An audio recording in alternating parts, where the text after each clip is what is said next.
Hello, good morning. This is Thalia MK in Internet 2.0 Conference, the by February edition 2024. And we have with us Mr. Talal Alhabib. He is the CEO for Sooqista Studios and he has been awarded for outstanding leadership. First of all, congratulations. Thank you very And much. welcome Appreciate it. to this amazing conference. First of all, tell us about you and about your company, sir. Yeah, my name is Talal Alhabib. I have more than 2 decades of entrepreneurship. I have tried too many businesses actually, and I'm the CEO of Sooqista Studios, which is a gaming development company. That's so fun. We produce all types of games with the mobile, PC, VR, AR. We've been in this space since 2019.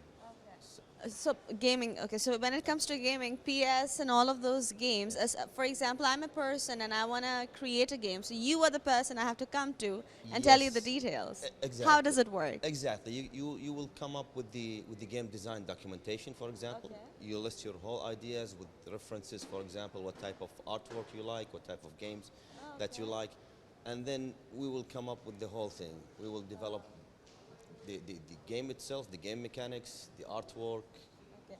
And do you Everything. guys have like how long is the trial run to understand, because game is like a long process to complete a game. So how do Exactly. you understand if there is a glitch or any certain issue going on? Of course, we usually always we start with a prototype Okay. to test, the game mechanics and everything else, and then it depends on the artwork specifically, because if it's a realistic artwork, let's say, that takes a lot of time. Yes, yes. And it needs like a very big team, right? But there are some like hyper casual games that can be done almost Like a Candy Crush and stuff like that. yeah, even simpler than that. Oh, It can be okay. done like in a month, in a couple Oh, of months. okay. And some games it can take like 5, 6, even 7 So as months. you said, you're an entrepreneur and you've been doing a lot of businesses. Which game inspired you to be a gamer or create a studio which creates one?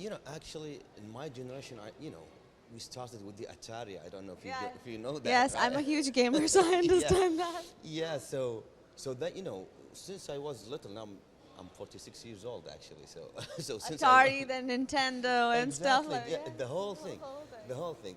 Then I started playing like mobile games and Yes. Candy Yes. Crush specifically, Yeah, specifically, it's like, very common. and Angry Bird, right? Then one day I was sitting with my partner, my business partner, JD, and he said, "Why don't we do games?" Because at that time we were developing an application actually, like an e-commerce application. So I said, "Yeah, how can we do that?" He said, "I know some guy who can, have a prototype."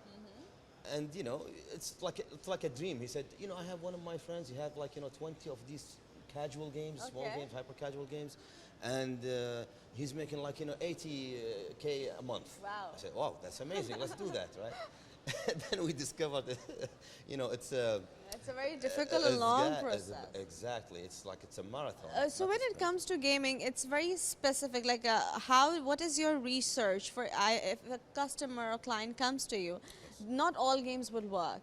Like for an example, Call of Duty is working and it works all over the world. But Yes. some games like Candy Crush and all these are lazy people games, so people who like to play around. But when it comes to very specific game, not all games reaches the level of Witcher or Call of Duty and all of those And all games. of that, of course, because by the end of the day, it depends on the publishers Yes. and on the marketing, right? So you provide the research data or any ideas to help the client who just came up with the idea. It depends. Sometimes the client has his own idea. Actually, I wanted, it's very specific and detailed, right? Sometimes he said, no, I have like a general idea of what type of games I want. He said, "Okay, for example, I want the game similar to Candy Crush, right? Similar to Call of Duty, with some minor changes. Okay, it's obvious. But sometimes he said, I just want to do a game, and you can come up with a good idea similar to this and this. Then we have game designers, and we can do that. But I always tell them before I started, because I know sometimes it will be like a waste of time and money as well. Yes. I mean, for the clients, Yes. right?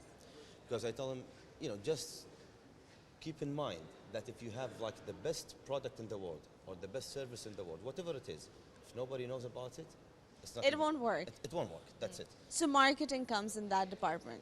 Very important actually. Yes. That's why Call of Duty and Candy Crush, there are like big. Last of Us and all these games work now. They have marketed this so well that everybody played it, and now it's turning into movies and series and stuff. Exactly. I mean, even the gaming industry, to be honest, is even, it's a huge. It's even more than the movie Yes, industry. yes. It's like almost more than 200. Nobody talks about it because it's been there. Exactly. It's like about more than 200 Yeah, billion dollars. yeah. So this is the gaming industry. It's very huge. So yeah, I always tell the customers or whoever want to do a game or something that just have a budget for marketing, right? Otherwise, nobody would know about Nobody your would. game. Yeah. It's very important actually because I don't want them to get stuck and Waste the money. and waste of money. But Exactly. when you talk about the gaming industry, and are you available? Your services are available globally, or is it only regional to the Middle East? No, it's globally. Actually, nowadays we are into Web3 gaming, which is like a blockchain gaming. Okay. And we are maybe having the first mover advantage in the region, in the MENA region in general, because there are very few, gaming development studios as well, and there is none, I think, who's developing a game with the blockchain Exactly, and with none, the I Web3. haven't heard. So yeah, and we have our game Fractalians. It's one of the most anticipated games in the world. Actually, it's not in the region. So I'm so sorry. I'm That's so excited. This is some really course. interesting topic and something so close to my heart. So as you are globally available and your services are available, but when it comes to the customers or the mind game, I've seen people who are interested in a lot of games in Middle Eastern era. They're not more of all of them are not interested in the European. Yes. Like those games, it wouldn't work over there. There is a difference of mindset or the type of games they like. So what if a client or somebody is coming to you, what should they keep in mind, or the pointers you would like to give them so Yeah. that they come up to you with a game or the idea which works for all? Exactly. Sometimes I ask him, who's your audience? Which region you want to target? Or, for example, he will come up with a game like, similar to PUBG or Call of Yeah, Duty. yeah, yeah. This is a very well-known game. Well-known. He told me, I want the same exact game, the same gameplay. Then, I tell him, it won't work because, because, exactly. Unless you will adapt to, for example, you will market it just for the GCC region, and then you will have some kind of like emotional attachment with the characters. So the characters has to be represented to the culture, for example, right? Or the theme of the game. So now, okay, it's the same gameplay that everybody loves, but it represents the culture itself. So that's what we come up. For example, when we talk about the MENA region, the GCC region, I know that there are too many gaming companies in Dubai, for example, but most of them, like European or like Indians, they don't understand the culture of the region itself. It's very different when I'm one of the people in the region, right? It's the same thing. Imagine like from India, let's say, a gaming studio from India. He knows the culture. He knows what the Indians like and love. If you want to create a character, for example, in game that the players will be emotionally attached to the character. So I think this is a very important thing that anyone wants to make a game, he needs to consider, because coming with a unique idea is very hard, right?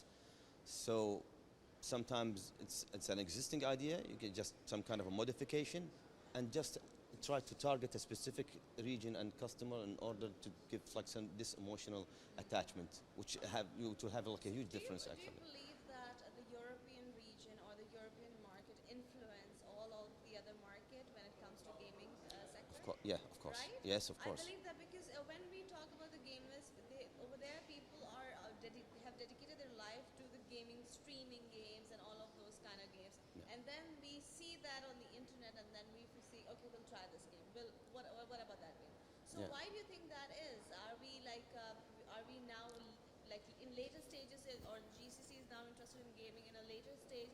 Before they were interested in something else, and they didn't bother about it. Is Yeah, it yeah, that? yes, I agree. As you mentioned, previously, that nobody knows about Yes.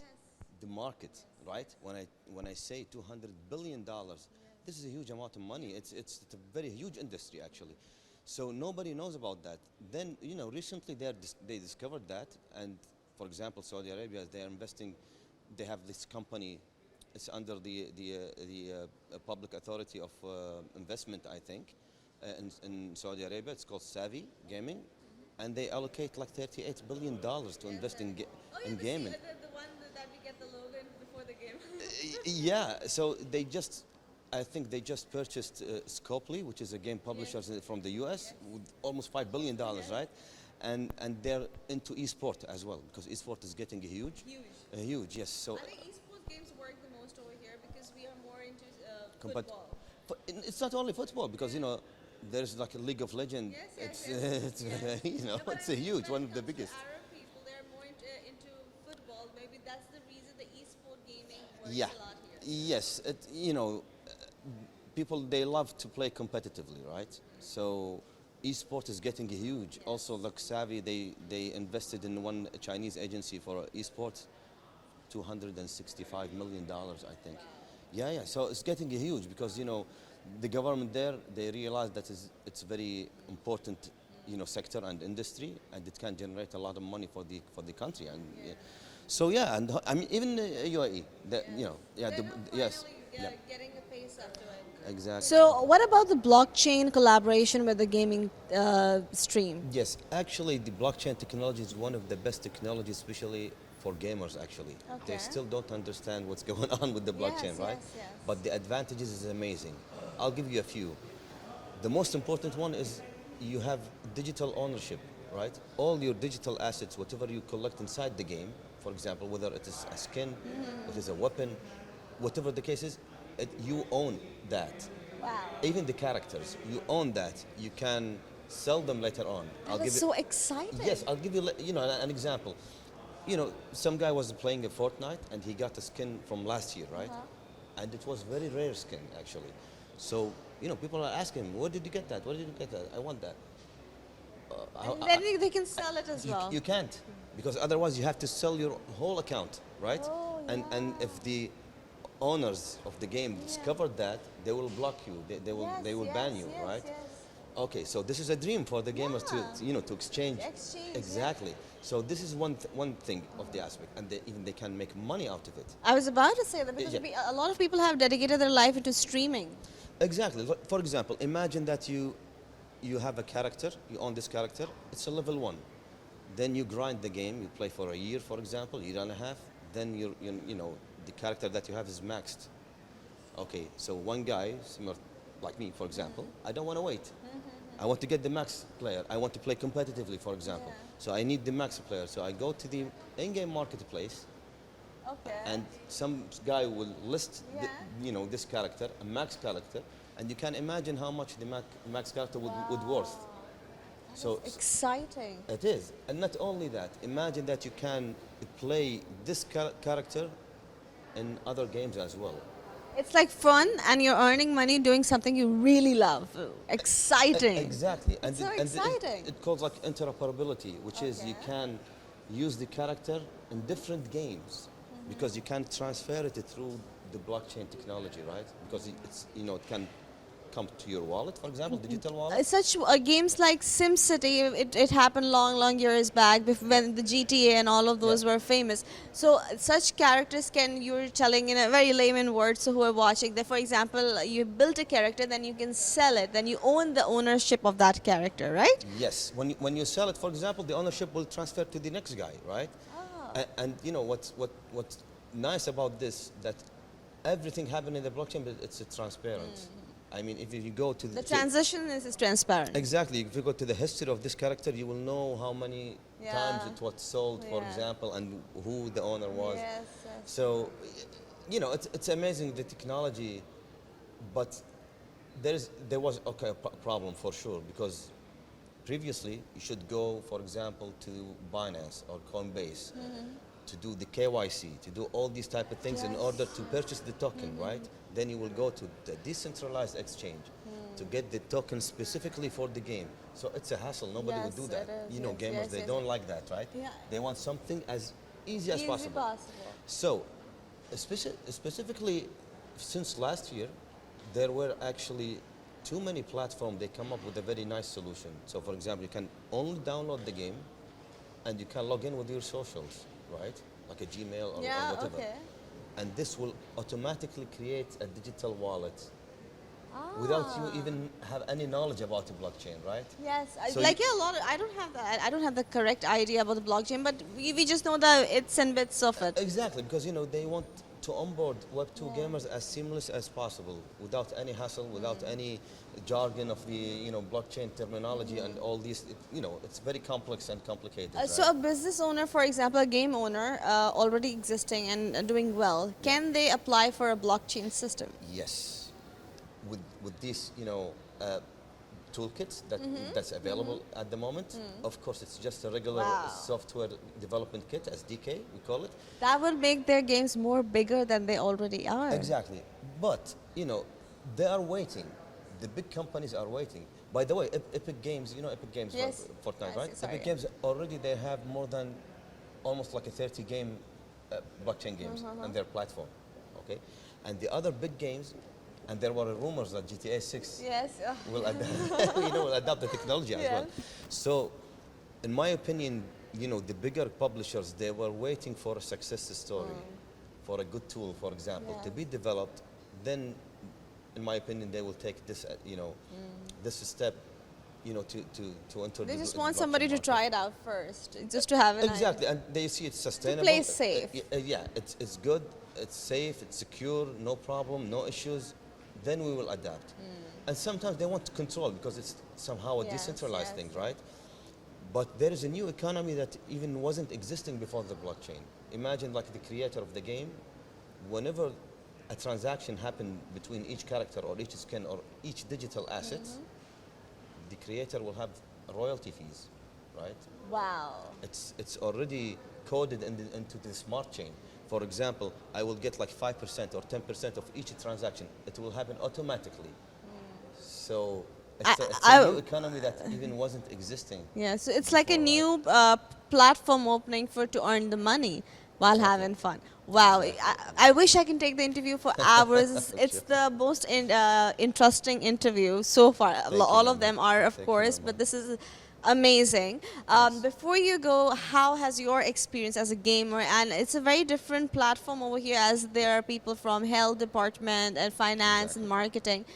How was your experience in Internet 2.0 Actually, conference? the experience is amazing. I mean, the organizer has done a very good job, to be honest. And also the topics, like into Internet 2.0, the topics are amazing. And this is the most talked about topics nowadays, like especially the artificial intelligence. And the AI is huge in gaming, as you can know, you can imagine, right? It will save a lot of time, especially with the artwork, for example, and checking codes and all these type of things. So the topics are very insightful, and the guests are amazing. Even we have some guys from policy and regulation with technology, which is amazing. So they covered most of the aspects. So far, I love the conference. To be Thank honest. you so much. you very much. Congratulations. And it was so interesting and Thank you very much. exciting talking to you. Thank you So very on much. that My note, pleasure. we can have fun and also earn a lot of money. If you're a Exactly. gamer, stay tuned to his studios and he'll be coming up for sure with really great news. And on that note, have fun, be kind. And this is Talia MK signing off from Internet 2.0 Conference 2024.